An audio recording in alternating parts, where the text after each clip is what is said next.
नमस्कार विद्यार्थी मित्रांनो, मी प्राध्यापक मिलिंद गायकवाड. यश अकॅडमीमध्ये आपलं मनपूर्वक स्वागत. आज आपण या व्हिडिओमध्ये खास करून इन हाऊस कोटाच्या बाबतीमध्ये चर्चा करणार आहोत. काही विद्यार्थी आणि पालकांनी कमेंट केलेल्या आहेत, तक्रार स्वरूपामध्ये त्या आहेत. आणि मग मी विचार केला की पुन्हा एकदा थोडंसं माहिती मिळवून त्यावर चर्चा करावी. यामध्ये पहिल्यांदा एक गोष्ट लक्षात ठेवा की इन हाऊस कोटाचा अर्थ संस्था अंतर्गत. तर हा संस्था अंतर्गत कसा निर्णय घ्यायचा आणि यासाठी नेमक्या कोणती अटी असणार आहेत किंवा पात्रता कशी असणारी आहे आणि गुणवत्ता यादी म्हणजे मेरिट लिस्ट तयार करत असताना इन हाऊस कोटामध्ये अर्ज करणाऱ्या विद्यार्थ्यांचा प्राधान्यक्रम कसा लावायचा या अनुषंगानं एक चर्चा असणार आहे. आणि दुसरं, इन हाऊस कोटाच्या बाबतीमध्ये ज्यावेळी मेरिट लिस्ट डिक्लेअर होते किंवा कॉलेज वाटप होतं त्यावेळेस विद्यार्थ्यांना त्यांच्या लॉग इन मधून त्या उच्च माध्यमिक विद्यालय किंवा कनिष्ठ महाविद्यालयाचं वाटप झालेलं पाहायला मिळत नाही.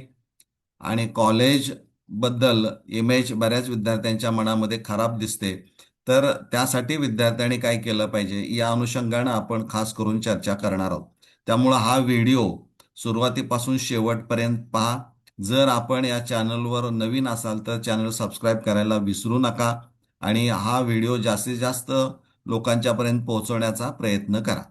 आता इथं आपण सुरुवातीला इन हाऊस कोटाच्या बाबतीमध्ये काय दिलेलं आहे बरं का.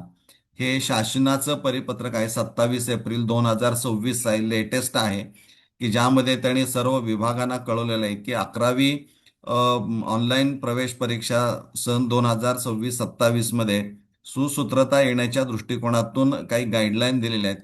त्यामधलं हा पार्ट असणार आहे. इन हाऊस कोटा म्हणजे संस्था अंतर्गत कोटा असणार आहे. इन हाऊस कोट्याअंतर्गत भरण्यात येणाऱ्या जागा गुणवत्तेनुसार ऑनलाईन पद्धतीनं भरण्यात याव्यात. म्हणजे हे क्लिअर आहे. म्हणजे महत्वाचं काय असणार आहे तर यामध्ये गुणवत्ता असणारी आहे. यामध्ये कोणत्याही प्रकारचं आरक्षण नाही. आता यामध्ये त्यांनी म्हटलेलं आहे की दोन्ही गोष्टी आपण सायमल्टेनियसली पाहणार आहोत की पात्रता आणि गुणवत्ता यादी तयार करताना प्राधान्यक्रम कसा ठरवायचा. म्हणजे हे तुम्हाला माहीत असावं म्हणून. एखाद्या संस्थेच्या एकाच परिसरात म्हणजे इन द सेम प्रिमायसेस एकाच यू डायसवर म्हणजे एकाच यू डायसवर म्हणजे यू डायस नंबर सेम पहिली ते इयत्ता 12वी किंवा इयत्ता 5वी ते इयत्ता 12वी किंवा इयत्ता 6वी ते इयत्ता 12वी, इयत्ता 8वी ते इयत्ता 12वी किंवा इयत्ता 9वी ते 12वी चे वर्ग असलेल्या शाळेतील 10वी मधील विद्यार्थ्यांना 11वीला शून्य फेरीत इन हाऊस कोट्याअंतर्गत प्रवेश घेता येईल. म्हणजे इथं लक्षात घ्या, ही पहिली अट आहे की इन हाऊस मध्ये कोण अर्ज भरू शकतो.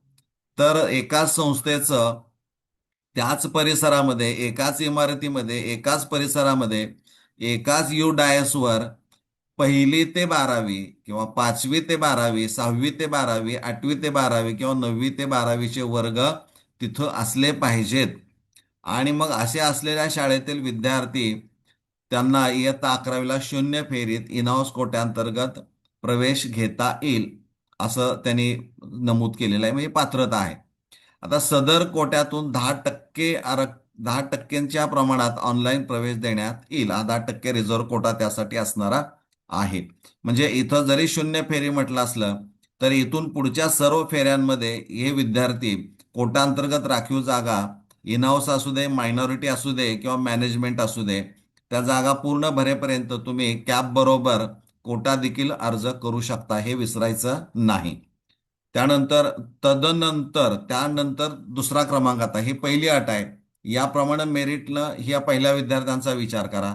त्यानंतर कुणाचा विचार करायचा आहे. तदनंतर एकाच संस्थेच्या उच्च माध्यमिक शाळा किंवा कनिष्ठ महाविद्यालय असलेल्या त्या त्या जिल्ह्याच्या महसूल क्षेत्रात माध्यमिक शाळातील विद्यार्थ्यांना प्रवेश देताना विद्यार्थ्यांच्या प्रवेशासाठी वरील 13.1 मधील प्रवेश झाल्यानंतर जागा रिक्त असल्यास प्रवेश देण्यात यावेत. म्हणजे प्राधान्यक्रम 13.1 ला आहे. त्यानंतर त्याच संस्थेचं जर उच्च माध्यमिक विद्यालय त्याच जिल्ह्यामध्ये असेल, म्हणजे जिथं मुलगा 10वी उत्तीर्ण झालाय आणि त्याच संस्थेचं त्याच जिल्ह्यामध्ये जर उच्च माध्यमिक किंवा कनिष्ठ महाविद्यालय असेल, तर तो जिल्ह्याचा महसूल क्षेत्र विचारात घेतलेला आहे. तिथं त्यांना प्राधान्य एक नंतर दुसऱ्या नंबरला त्यांचा विचार करण्यात यावा असं म्हटलेलं आहे. त्यानंतर अशा जागा भरून झाल्यानंतर म्हणजे तदनंतर रिक्त जागा असल्यास सदर जागा प्रत्यार्पित करणे ही बाब व्यवस्थापनाचा स्वच्छ स्वेच्छाधिकार असेल. म्हणजे जर संस्थेला वाटलं की आता इथंपर्यंत झालं, बाद झालं, जागा भरल्या आणि जेवढ्या काही रिक्त जागा असतील त्या जागा ह्या प्रत्यार्पित केल्या जातील कॅपकडं. म्हणजे कॅप थ्रू त्या सगळ्या जागा भरल्या जातील, हा त्याचा अर्थ असणारा आहे. आता त्यानंतर काय म्हटलंय त्यांनी? मुंबई शहर, मुंबई उपनगर, ठाणे व MMRDA परिक्षेत्रातील समाविष्ट भागाकरिता एक महसुली विभाग ग्राह्य धरण्यात येईल. एक लक्षात घ्या. मुंबई शहर, मुंबई उपनगर, ठाणे व MMRDA परिक्षेत्रातील समाविष्ट भागाकरिता एक महसुली विभाग ग्राह्य धरण्यात येईल. या विभागातील एकाच संस्थेच्या उच्च माध्यमिक शाळा किंवा कनिष्ठ महाविद्यालय असलेल्या संस्थेच्या क्षेत्रातील माध्यमिक शाळा असल्यास त्या माध्यमिक शाळेतील विद्यार्थ्यांना प्रवेश देताना विद्यार्थ्याच्या प्रवेशासाठी 10% कोट्याच्या प्रमाणात प्रवेश देण्यात यावा. म्हणजे मुंबईच्या बाबतीमध्ये मुंबई शहर असेल, उपनगर असेल, ठाणे, MMRDA परिक्षेत्रातील महसुली भाग जो आहे तो एक ग्राह्य धरलाय. त्या क्षेत्राच्या परिसरामध्ये किंवा त्या क्षेत्रामध्ये जर एखादी संस्था उच्च माध्यमिक किंवा कनिष्ठ महाविद्यालय चालवत असेल, तर त्या क्षेत्रामध्ये माध्यमिक शाळा असल्यास त्या माध्यमिक शाळेत त्याला विद्यार्थ्यांना त्यानंतर 10% कोट्याप्रमाणे प्रवेश देण्यामध्ये यावा. म्हणजे ह्या 3 गोष्टी याच्यामध्ये विचारात घेतलेल्या आहेत आणि हे तुम्हाला माहीत असायला पाहिजे. म्हणजे पात्रता काय आणि गुणवत्ता यादी तयार करताना प्राधान्यक्रम काय असणार आहे तो साधारणपणे असणारा आहे. आता यामध्ये प्रमुख आहे की ज्यावेळी विद्यार्थ्यांना कॉलेज वाटप केलं जातं त्यावेळेस कोटांतर्गत राखीव जागावर प्रवेश घेणाऱ्या विद्यार्थ्यांनी जर लॉग इन मधून जाऊन बघितलं अलॉटमेंटच्या दिवशी, तर त्यांना लॉग इन मधून गेल्यानंतर उच्च माध्यमिक विद्यालयाचं नाव कळत नाही. दुर्दैव आहे खरं. या पद्धतीनं वेबसाईट किंवा तो जो ॲप तयार केलेला आहे ती चुकीची पद्धत आहे. त्याही विद्यार्थ्यांना विनाकारण त्रास देण्यामध्ये काय अर्थ नाही. त्यांनाही लॉग इन मधून त्यांचं उच्च माध्यमिक विद्यालय मिळायला पाहिजे. तशी सोय ही शासनानं केली पाहिजे. कारण मुलांना किती त्रास होतोय हे आता मी सांगणार आहे. यामध्ये नियम असा आहे की जे MahaFYJC admissions.in हे जे ॲप असणार आहे याच्या माध्यमातून तिने अशी व्यवस्था केलेली आहे की अलॉटमेंटच्या वेळेस कोटांतर्गत राखीव जागावरील प्रवेश घेणाऱ्या विद्यार्थ्यांची यादी ही त्या उच्च माध्यमिक विद्यालयांना किंवा शाळांना कळवली जाते. म्हणजे त्यांच्या लॉग इन मधून गेला कॉलेज लॉग इन मधून गेल्यानंतर त्यांना ती यादी दिसते. पण विद्यार्थी ज्यावेळी त्यांच्या लॉग इन मधून जाईल त्यावेळेस त्याला कोणतं उच्च माध्यमिक मिळालेलं आहे नाव, त्या कॉलेजचं नाव दिसत नाही. हे दुर्दैव आहे. म्हणजे त्यांना ते नाव तिथं दिसायलाच पाहिजे, अशी व्यवस्था करायलाच पाहिजे.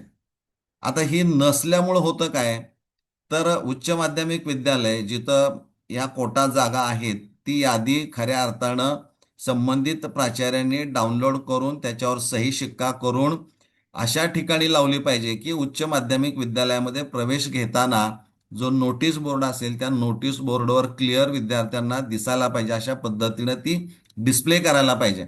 पण दुर्दैवानं ती डिस्प्ले केली जात नाही. ती यादी काढून जवळच ठेवली जाते. दुसरं, शासनाने असं सांगितलेलं आहे किंवा त्या शेड्यूलमध्ये दिलेलं आहे की ज्या विद्यार्थ्यांना कोटांतर्गत राखीव जागावर प्रवेश मिळालेला आहे त्या यादीमध्ये नाव आहेत, त्यांचा इतिहास किंवा मोबाईल नंबर त्यांच्याकडे आहेत, अशा विद्यार्थ्यांना त्या शाळेनं संपर्क साधून बोलवून घ्यायचं की आपल्याला इथं प्रवेश मिळालेला आहे आणि आपल्याला या कालावधीमध्ये इथून प्रवेश घ्यायचा आहे. परंतु असं केलं जात नाही.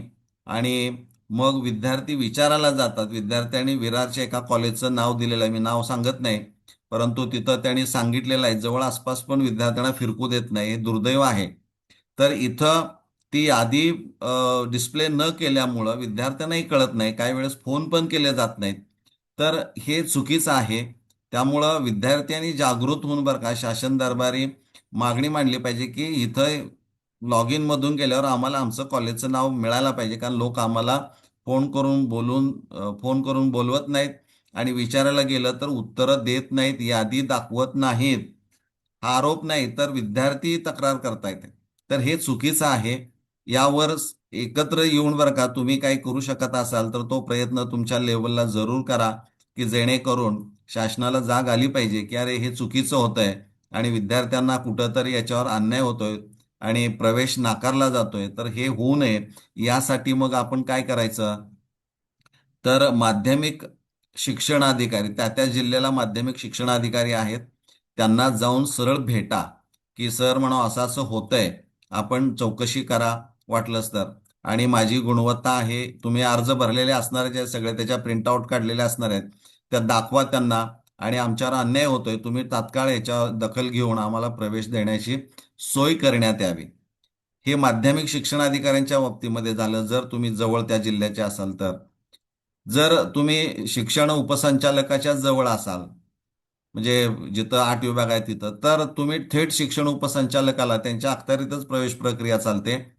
त्यांना जाऊन तुम्ही डायरेक्ट दाखवा की असं असं होतंय सर, आणि सांगा त्यांना की आमचं रेकॉर्ड आहे आणि तुम्ही आम्हाला ही शाळा बोलवत नाही, आम्हाला कळत नाही, तर यासाठी तुम्ही आमच्या लॉग इन मधून नाव शाळेचं किंवा उच्च माध्यमिक विद्यालयाचं दिसावं यासाठी तुम्ही प्रयत्न करा.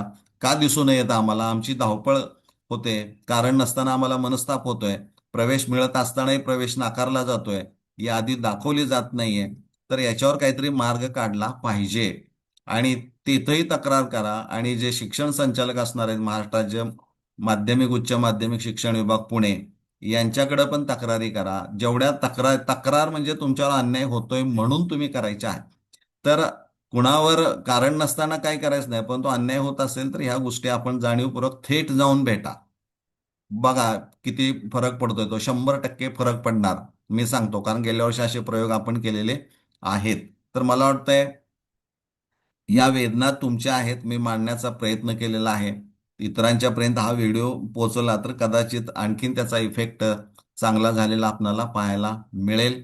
आपण इथं थांबूया. धन्यवाद.